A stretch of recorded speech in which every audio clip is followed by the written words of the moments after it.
Piaget stages to cognitive development. According to Piaget, cognitive development unfold as the child passes through four qualitatively different stages. सबसे पहला stage है sensory motor stage जो 0 to 2 years है. उसके बाद है pre operational stage जो है 2 से 7 years.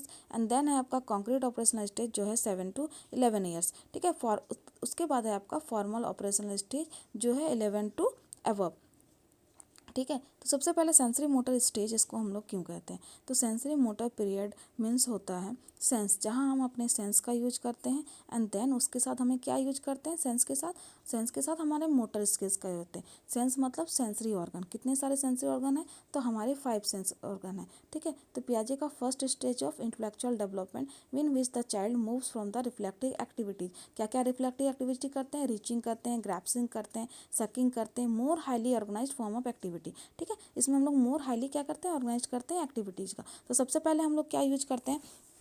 जैसे हम कोई भी चीज़, छोटे बच्चे जब 1 साल के बच्चे का होता है, कोई भी चीज़ पकड़ाइए तो पूरा हाथ लेते हैं. एक चम्मच भी पकड़ाइए तो पूरे हैंड से वो चीज़ को पकड़ते हैं. लेकिन जैसे जैसे उस चीज़ों में वो एक्सपर्ट होते जाते हैं तो वो 2 उंगलियों से चम्मच को पकड़ना स्टार्ट करते हैं. इसलिए इस पीरियड का नाम रखा गया सेंसरी मोटर पीरियड. ठीक है. क्योंकि इसमें बच्चे क्या होते हैं? अपने सेंसेस के और मोटर्स के द्वारा चीज़ों को सीखते हैं. ठीक है. The infant began to understand there is a different between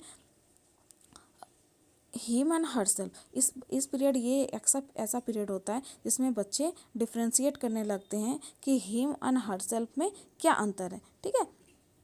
वो समझने लगते हैं कि सी एंड ही में क्या अंतर है. तो ये है हमारा पियाजे का फर्स्ट सेंसरी मोटर पीरियड. ठीक है. इसके बाद आता है हमारा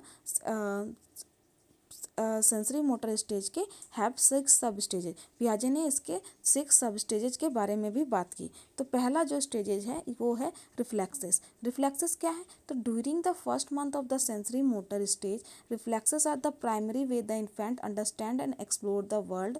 reflexes responses such as rooting, sucking, startling are how the infant interact with his her important environment. इसका मतलब कि रिफ्लेक्सेस में क्या है कि ये फर्स्ट स्टेज है और इसमें क्या यूज करते हैं हम लोग? रिफ्लेक्सेस. वो चीज़ों को किस तरह से समझते हैं? प्राइमरी वे में. बस वो जस्ट एक्सप्लोर करते हैं वर्ल्ड को. रिफ्लेक्सेस एक्शंस करते हैं. किस तरह के रिस्पॉन्स? रूटिंग करते हैं, बस सकिंग करेंगे, चूसेंगे किसी चीज़ को, स्टार्लिंग करेंगे, इंटरेक्ट करते हैं अपने इन्वायरमेंट को. ठीक है. सेकंड जो हमारा स्टेज है वो है प्राइमरी सर्कुलर रिएक्शन. ये जो स्टेज होता है ये होता है 1 to 4 मंथ, मतलब 1 महीने से 4 महीने के बीच में. इसको बोला जाता है प्राइमरी सर्कुलर रिएक्शन. और इसमें हम लोग क्या सकते हैं? Formation of new एक्सिमा.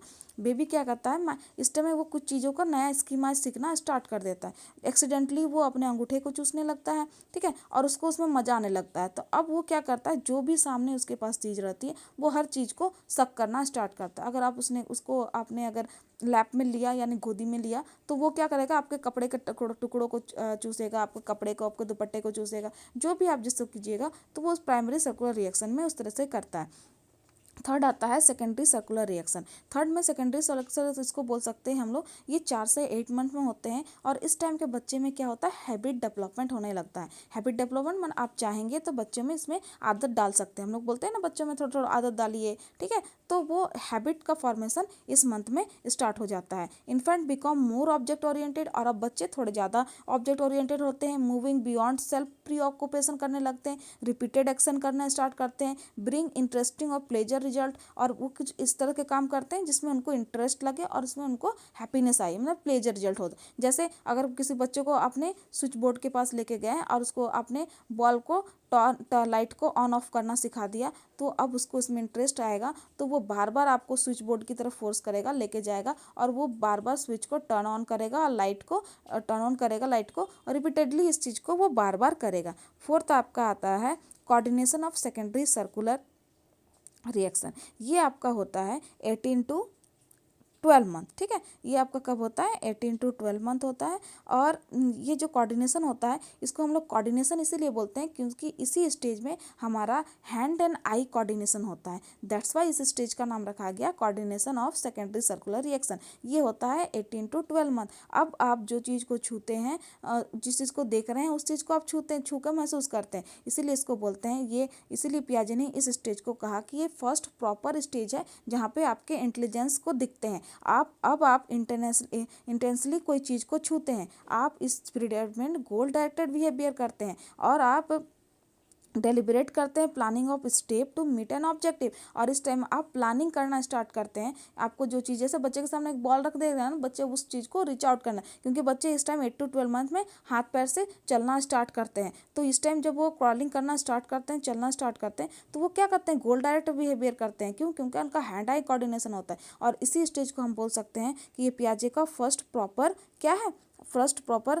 इंटेलिजेंस का स्टार्ट होता है। और इसी स्टेज में आप गोल डायरेक्ट बिहेवियर करते हैं और आपका हैंड आई कोऑर्डिनेशन भी इसी स्टेज में स्टार्ट होता है। ठीक है, आप प्लानिंग करके किसी ऑब्जेक्ट तक पहुंच सकते हैं इसी स्टेज में। उसके बाद आता है टर्सरी सर्कुलर रिएक्शन। ये होता है आपका 12 to 18 month. Tertiary circular reaction का की पॉइंट है ट्रायल एंड एरर। इसमें देखिएगा बच्चे 12 to 8 मंथ का बच्चा चलना स्टार्ट करता है, धीरे धीरे अपना फर्स्ट स्टेप स्टार्ट करता है। तो बच्चा कहते गिरता है, फिर गिरता पड़ता सीखता है। इसका मतलब इसीलिए इस स्टेज को ट्रायरी सर्कुलर रिएक्शन कहा गया, क्योंकि हम इसमें ट्रायल एंड एरर के द्वारा चीज़ों को सीखते हैं।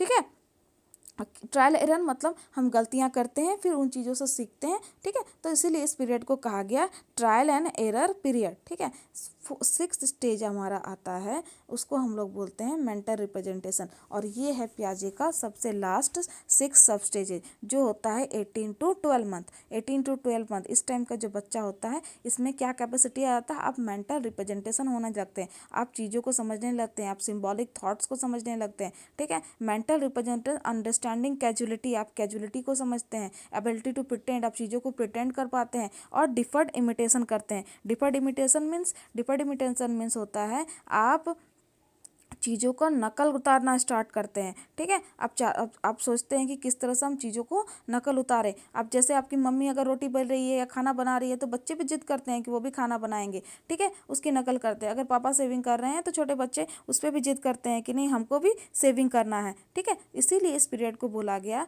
कि ये आपका मेंटल रिप्रेजेंटेशन स्टेज है, और इसमें आप सिम्बॉलिक थॉट आपका स्टेज है। ठीक है, और आप डिफर्ड इमिटेशन करते हैं, मतलब चीज़ों की नकल उतारते हैं। आपके बड़े जो करते हैं, उसको देख के बच्चे उसको रिपीटेडली बार बार उसको करना पसंद करते हैं। ठीक है, दैट्स वाई इसको मेंटल रिप्रेजेंटेशन या सिंबॉलिक थॉट स्टेजेस बोला गया। इस तरह आज हम लोगों ने पढ़ा पियाजे का सेंसरी मोटर स्टेज, उसके सब 6 सब स्टेजेस पढ़े।